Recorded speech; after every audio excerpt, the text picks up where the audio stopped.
Bonjour, alors je suis ravie de vous retrouver pour ce Comme un lundi.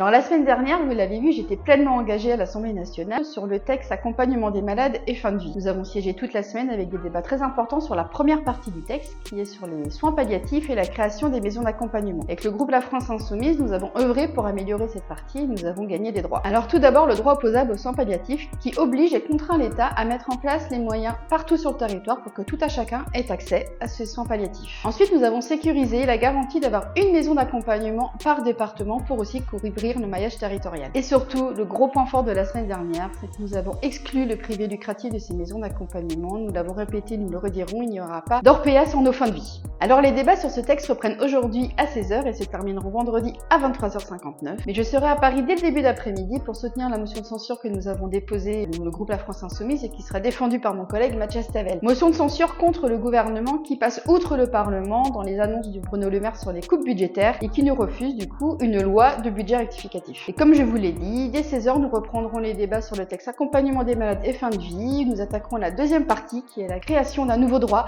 celui de mourir dans la dignité dans des conditions particulières édictées par la loi. Et avec mes camarades Adrien Clouet, René Pilato et Caroline Fiat, comme la semaine dernière, nous reviendrons vers vous pour vous faire suivre les avancées des débats.